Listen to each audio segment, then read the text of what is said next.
I don't know about you guys, but it's a week before Thanksgiving and I can't believe that it came up this fast. I'm not ready for it to be the holidays. At work, it means it's year end, which means that I'm going to be working my tush off until about March, and I'm not looking forward to it, and I totally had a freak out today. So after I film this video, I'm going to have a nice relaxing bath and just pretend none of it exists and go to bed very happy. But before I do that, I've been looking at a lot of different oils lately for my face and for the body, and so I wanted to share with you some of the things that I've learned. First of all, what do I mean when I say a dry oil? There's lots of different types of oils out there, and when you think about olive oil and when you put olive oil on your skin, you have a very wet, very moist oil that sort of sits on the top of your skin. And a dry oil is a type of oil that when you put on your skin, it's meant to really absorb into your skin as opposed to sitting on the top of it. So both oils are used in cosmetics and in skincare, and they both have their place. Oils like mineral oil, olive oil, coconut oil, they're really not, they're sort of too big to be absorbed into the skin. They're really meant to sit on top and provide moisture from the top. Whereas a dry oil, like some of the ones I'm going to talk about today, are rosehip oil, squalene. Those are meant to quickly absorb into the skin and provide treatment and nourishment to the skin, in addition to moisture. So that brings me to some of the ingredients that I want to tell you guys about, since I've told you a little bit about the difference between a wet oil and a dry oil. The first dry oil I want to talk about is rosehip oil, and this might be one of the better known oils out there, and probably more frequently used in you may have seen this in a lot of your skincare products already. So rosehip oil has been used for a long time. I'm talking like centuries. And some people still apply pure rosehip oil to their face in the evenings as a moisturizing treatment. Not to mention it smells divine, but it's a fantastic moisturizer. And you can find it in a lot of products actually, especially in beauty oils or face oils. The one that I really like that has rosehip oil has a lot of other oils in it as well. It's the Laura Mercier rose oil. It's a really fantastic rose smell, and if you've watched even like 5 seconds of any of my videos, you know that I'm really big on scent, and it's a really big part of my whole beauty experience is how something smells. So I really like the Laura Mercier rose oil. It absorbs really quickly. It's a great oil to use for the daytime because it's so light, but it can add a lot of moisture, especially in the winter time, and it sits great underneath your makeup. So rosehip oil, like I said, it's primarily for moisture, but it's also said to have antioxidant effects that can assist with anti-aging, improving elasticity, things like that. So again, it's a great oil to use for daytime. Another oil that I want to talk about is squalane oil. It's also another oil that you're probably going to find in a lot of products. It's believed to be an antioxidant as well as just to provide great moisture. Peter Thomas Roth sells a bottle of 100% pure squalane oil. I have a visitor. She's a talker. Tell me about it. So you can purchase, if you really like squalane, if you really just want a simple moisturizer, you can go to Sephora, find the Peter Thomas Roth squalane oil, and you can add a couple drops to your moisturizer if you don't want to go too crazy with your routine, just want to add a little bit more moisture, you can do that. Oh shit. Since I'm talking about squalene, I wanted to bring up the Nude Pro Genius Omega Treatment Oil. This is a really dynamic product, and I'm excited to talk to you about it. It is a facial oil. You can use it during the daytime because there is no retinol in it. In fact, but don't think that you're missing out on any anti-aging benefits, because in addition to the moisturizing, oh my gosh, she just will not quit today. Someone needs some attention.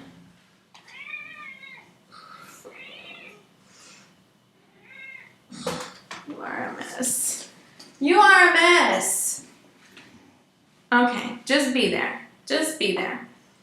So you're not losing out on those anti-aging benefits because it also contains bakuchiol, which comes from the bakuchi seed, and it's found in scientific studies to be comparable to retinol, which is really exciting.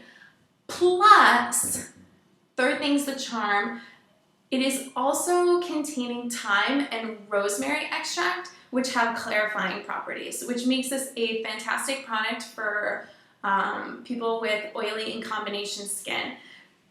If you have oily or combination skin, do not fear the beauty oil, the facial oil, because they can actually do a lot to assist in the regulation of oils on your skin.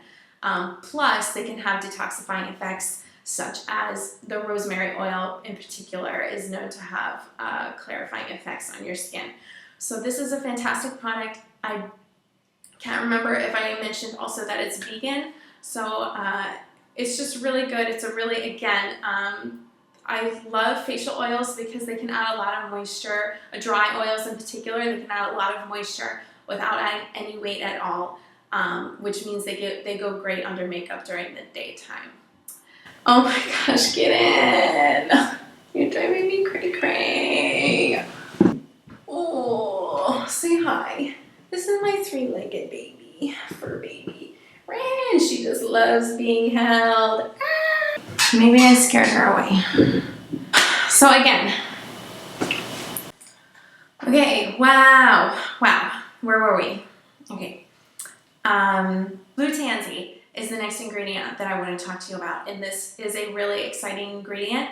It's starting to be incorporated into some fabulous applications.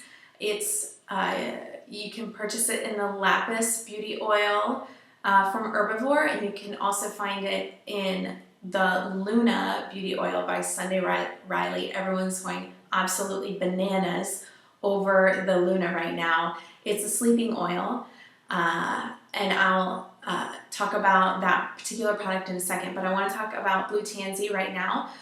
Blue tansy oil is antibacterial, it's antiviral, which means it's ideal for oily and combination skin to help regulate oil and help to treat acne a little bit. So it's a great product. The Luna in particular also has 2% retinol in it. So it's another fantastic way for those of you with oily or combination skin to kind of get it all in one treatment type product. The Luna is a sleeping oil because of the retinol that's in it. I'm going to mention this in my Instagram, or maybe I have already, we'll see when this video comes up. But retinol shouldn't really be used on the face during the day because it can make your skin extra sensitive to the to UV damage. So again, back to the blue tansy.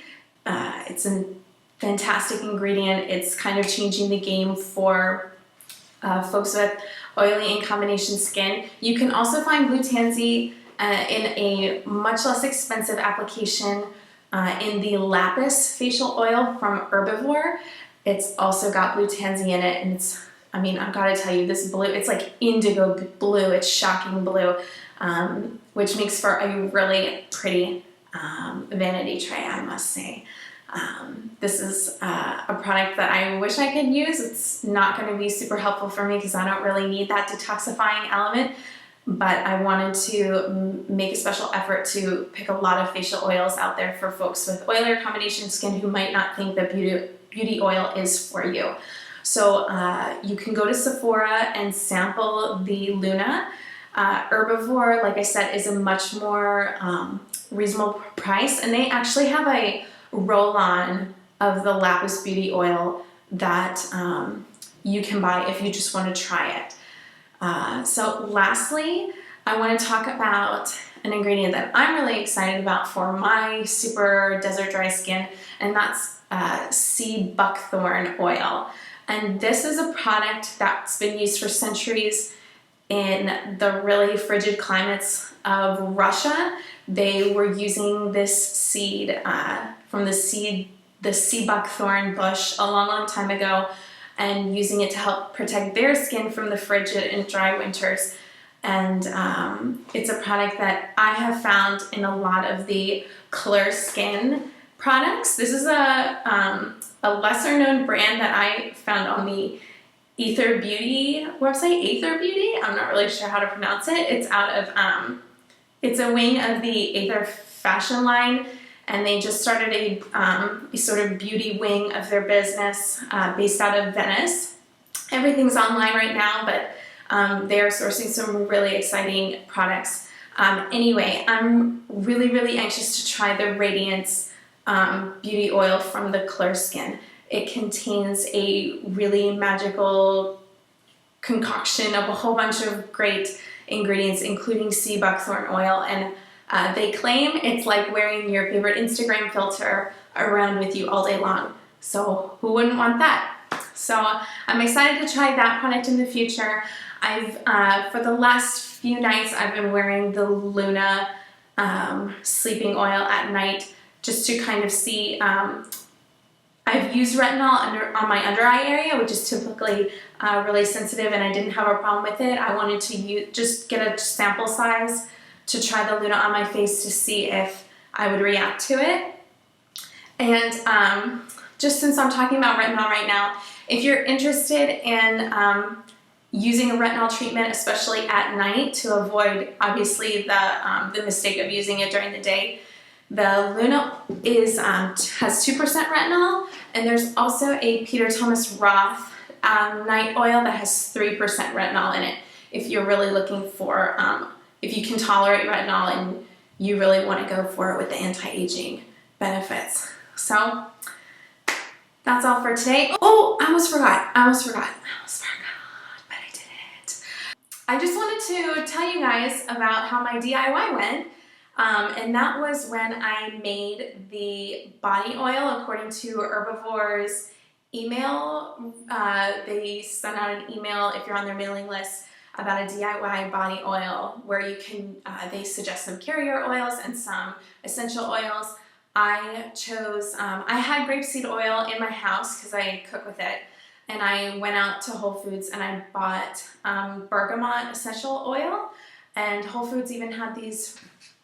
So Whole Foods even had these really cute little glass jars for me to make my body oil with.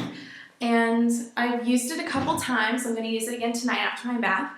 And I really enjoy it. I really enjoy the different scent. Bergamot is said to be uplifting. It's got a citrusy, it's citrusy, and so it kind of can brighten your mood, and I find that it's not too aggressively citrusy that it's not okay for me before bed. So all in all, I spent about $25 on the little bottle of essential oil, but considering there's only about 20 drops in this blue bottle, and there's still plenty left in the container I bought, I think the Herbivore body oil is around that same price, but if you think about how many more bottles of this I can make, it's a huge money saver over purchasing a body oil that can be like 10 times the price of you actually making it. So I want to encourage you all to go and make your own body oil just for fun, or just for maybe like a fun little craft to do.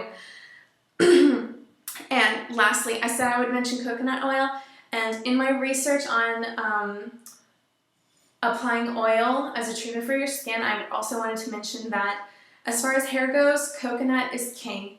And if you're looking for a moisturizing treatment for your hair and don't have a zillion dollars to spend, coconut oil is it. You apply it to moist hair, you leave it in so that it can soak up the oily goodness, then shampoo twice. And then you should get most of the oil out without, and what's great is the shampoo won't strip the moisturizing benefits from your hair. So that's it. I hope you enjoyed the video. My cat is still driving me crazy. She's pawing at the window. So thanks for putting up with her. I'm glad you guys got to meet her. Thank you so much for watching, and please subscribe so that you can get updates on when I post more videos. So thank you everyone, and have a great night. Mwah. Get in. You have to cut it out. I'm working. Bakuchiol.